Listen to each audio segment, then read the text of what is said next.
We're experiencing an extraordinary revolution in longevity. In the 20th century, we gained 30 additional years of life, larger than had been attained during the preceding 5,000 years of human history. For example, in 1776, people lived to about 35. In 1900, to about 47. Now it's 77. It's a worldwide revolution. 80% of everybody over 60 will soon be living in the developing world. So it's an extraordinary change, extraordinary change. And with it, of course, there are great problems, economic problems, social problems, and the horrible prospect of increasing Alzheimer's disease. We already have, just in the United States alone, 4+ billion people suffering from Alzheimer's disease. We could have, when the baby boomers grow gray, somewhere between 14 and 16 million people with Alzheimer's disease if we do not find means of prevention or effective treatment.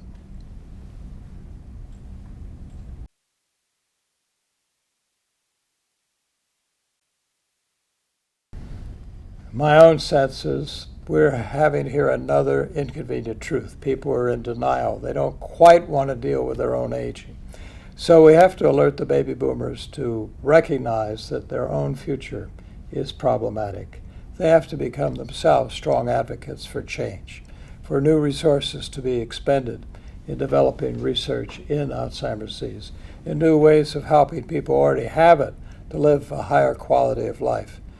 They are going to have to do this because otherwise they're themselves going to be a huge generation at risk without any hope of being spared this terrible condition.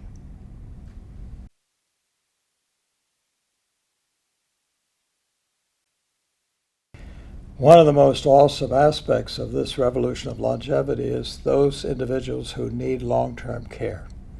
In some countries, Germany and Japan, for example, they have public long-term care insurance programs.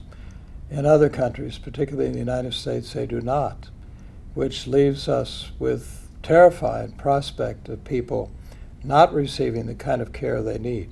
So it may have to be spontaneous, family-driven. People want to remain at home for as long as possible. They want to remain active. They need to have some sense of purpose. They need to be as productively engaged as possible. They have to mobilize their mental health in terms of activities, physical, mental, social interaction, and the like.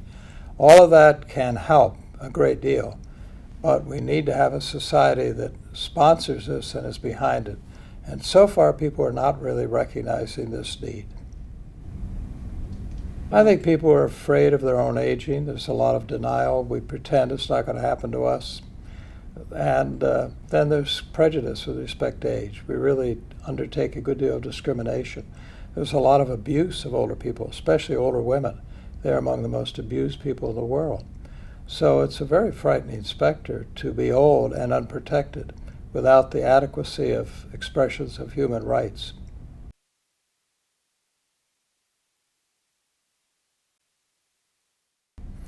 There's no question but what if you develop effective daycare centers, we have to change the name because it sounds too infantilizing, as though it's for babies.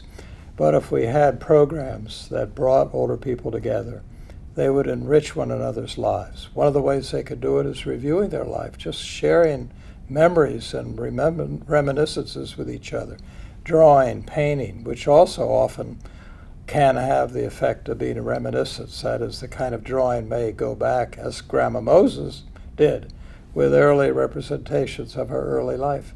So there are many, many matters related to the arts, to language, to expression, to memory, that can be mobilized, particularly in the early stages of Alzheimer's disease.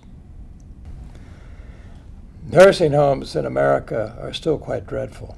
Only 1 of 10 nursing homes actually meet basic federal standards with respect to the adequate staffing.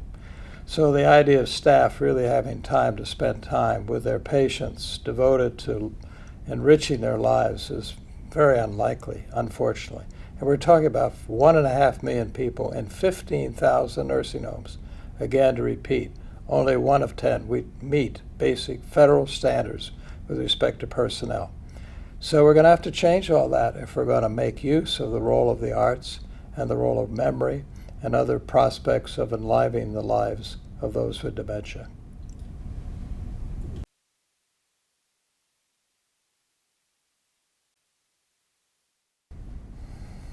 There's an insurance company that says the future belongs to those who prepare for it. If we can somehow get people not to be morbidly preoccupied by growing old, but to at least be willing to be somewhat planful and to realize that things can happen, good things and bad things. Help alert them to that. That can help us, I think, to overcome this, quote, inconvenient truth and to wake up to that we can do things. We already know how to do things, like the arts. But unless people are prepared to do so, it becomes a lost cause.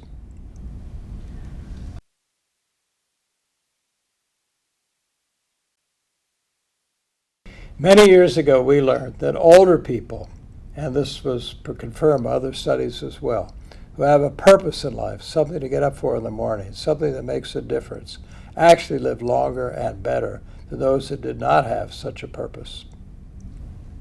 These were healthy people in most of these studies, and it was measured by the actual extension of their life compared to control groups that did not have the same opportunities to have purpose in their life, and they just didn't live as long.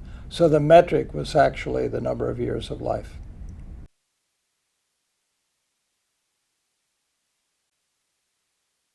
The International Longevity Center is a policy center. We're a think and do tank, as I like to call it. And we have 10 centers around the world, 4 in the developing world, 6 in the developed world. And our purpose is to deal with the social, economic, cultural, medical aspects of growing older. And that's a powerful problem and very little attended to by any major government, foundation, or whatever in the world. So we think we're charting some relatively new ground in trying to develop understanding of the impact of population aging and advancing longevity upon all of society and all the generations.